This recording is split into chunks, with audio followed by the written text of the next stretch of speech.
Today we're going to talk about all the different uses of es que.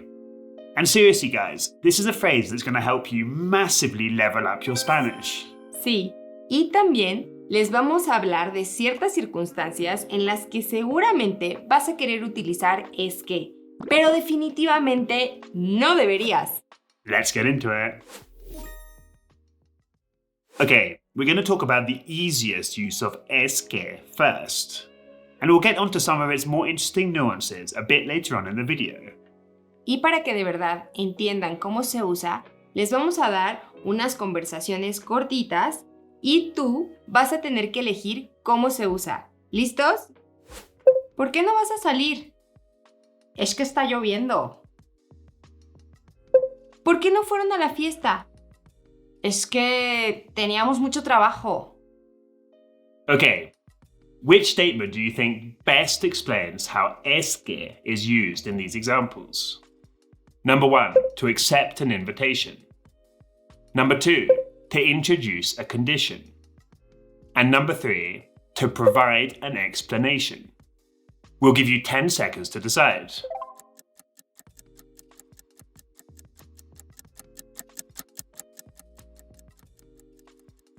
And yep, the answer is to provide an explanation. So it works kind of like por qué or because. And as you can see, it's often used when responding to a direct question. But you might also hear people using es que to provide an explanation without being explicitly asked for one. For example, Perdón por llegar tarde. Es que había mucho tráfico.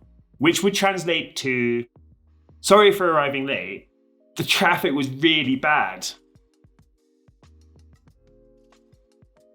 So you're still giving an explanation, but this time es que works more like a transitional phrase, a way of connecting the apology and the excuse. I tentatively translate it to, it's just that, which actually brings us on nicely to uses number 2 and 3. And trust me when I say that if you really want to master es que, then you're going to need to get these two uses nailed down.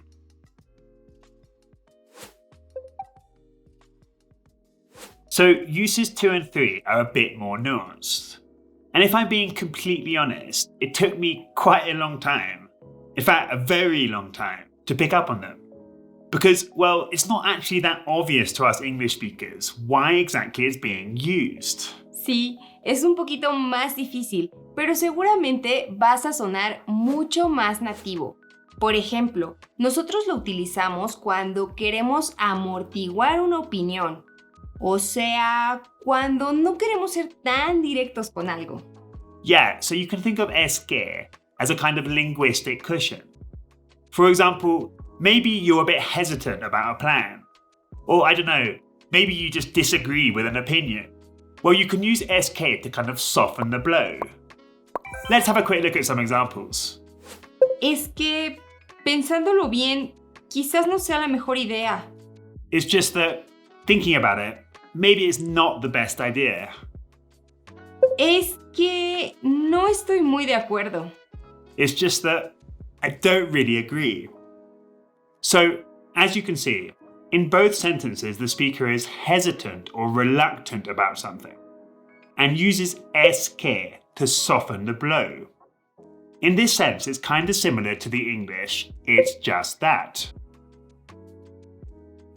Hey, do you want to go to the cinema when we finish filming?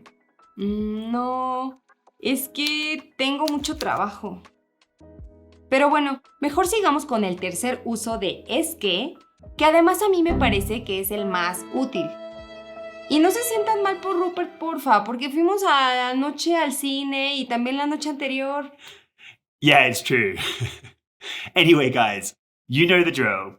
We're going to give you some sentences, and you're going to have to put your thinking caps on and decide exactly why es que is being used. Ready? Ok, aquí les van las oraciones. Es que hay que hacer el trato ya. The thing is, we need to get the deal done sharpish. Es que si no actuamos ahora, podría ser demasiado tarde. The thing is, if we don't act now, it could be too late. Okay, so looking at the sentences, when do you think es que is used in this context? Number 1, when the speaker is uncertain about the matter at hand. Number 2, when the speaker is drawing attention to an important idea. You've got 10 seconds.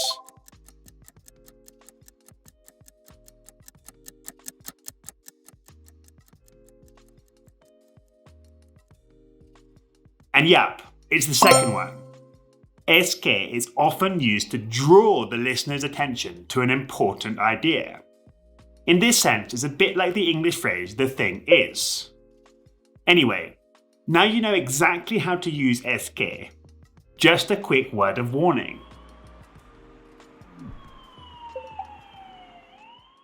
Y nada más para que sepan, hay que ser un poco cautelosos con el uso de es que. Yeah, it can sound pretty informal, especially when you're providing an explanation for something.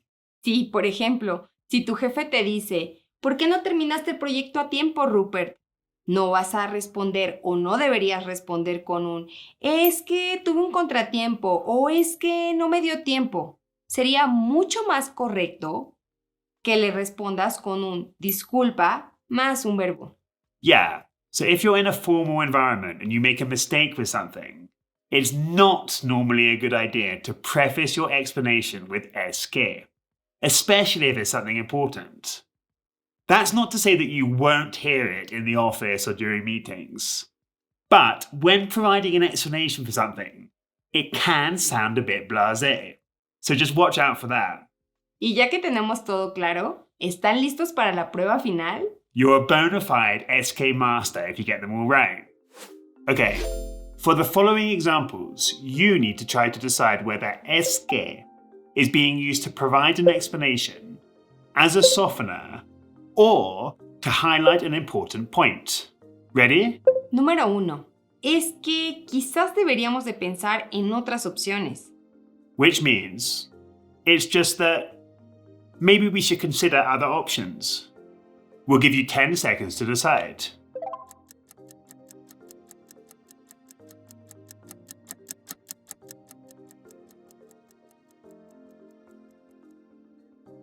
Yeah, it works as a softener here.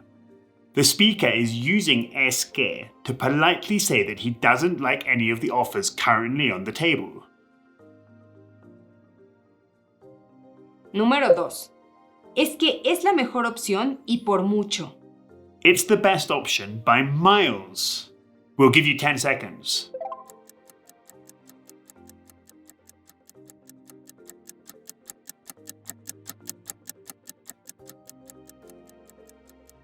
Here the speaker is trying to emphasize an important point.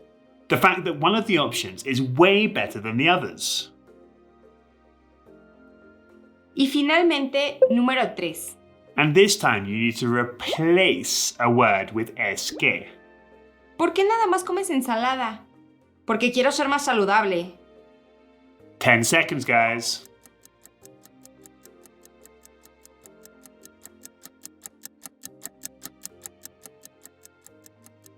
And the word you need to replace is por qué.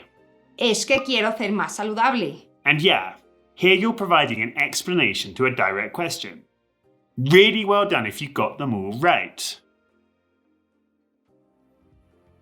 Y es que no es la única frase sencilla que te hará sonar mucho más nativo cuando hables en español. Yeah. Guys, we cover 5 more words that are going to seriously level up your Spanish in this video right here. If you want to get more fluent in under 15 minutes, well, you know where to click. Nos vemos allá. See you there.